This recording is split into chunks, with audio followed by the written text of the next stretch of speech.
Salutations everybody, it is Matty here today talking about the Nintendo Switch. This console has quickly become one of my favorites because of its ability to take games on the go or just dock them at home and play them on the big screen. My latest adventure on the Nintendo Switch, as you can see in the background, is Bayonetta. I'm a sucker for Platinum games. I love their combat systems and their animation work. Nier Automata is one of my favorite games of all time, so it was a no-brainer I was going to pick up Bayonetta, especially in anticipation for Bayonetta 3. As I was playing through Bayonetta, I started thinking about the Switch and all the games coming to it, and while it has its plethora of wonderful exclusives that they killed the game with last year, I started thinking to myself that there are a lot of ports making their way to the Switch. Some of them make sense, like Bayonetta 2, where this is a game that was on the Wii U, didn't get the attention it deserves, and with how well the Nintendo Switch is selling, it makes sense to bring games like that to life again, giving them an opportunity to catch a new fan base. There are plenty of games on the Wii U that I think should be brought to the Nintendo Switch, and Nintendo has been doing that. One that comes to mind for me is Tokyo Mirage Sessions. This is a JRPG that combines both Persona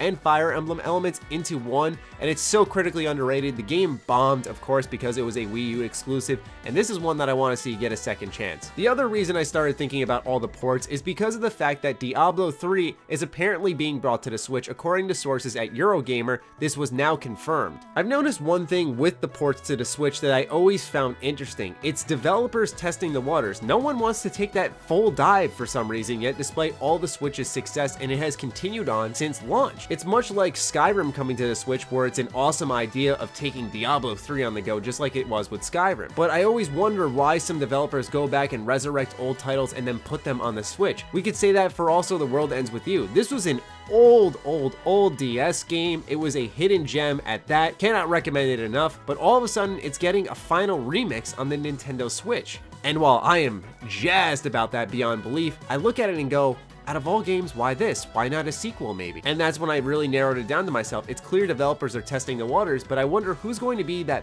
big third party like a Ubisoft with Mario and Rabbids to take the full dive into the Switch and get involved with Nintendo and make something really special, because all I'm seeing is a lot of testing. And while these ports are very exciting, and trust me when I say Diablo 3 on the Switch, that sounds so awesome, I'm also looking for what helped make me fall in love with the Switch, which is those new ideas, not just endless ports. And this obviously isn't an issue specific to the Switch. This plagues a lot of consoles, and people are okay with it. For me though, with the Switch and all it offers, I wonder why sometimes developers go back and resurrect old titles instead of bringing maybe their latest titles, except a little bit downgraded. But who knows? I'm not a game developer. I'd love to hear your thoughts on the Nintendo Switch thus far in the comments down below. Fire away, ladies and gentlemen. Other than that, follow me on Twitter, like me on Facebook. Those links are in the description down below, along with my Patreon. Do consider supporting that as it fuels all the content we create here. Stay sexy, stay active. I love you all.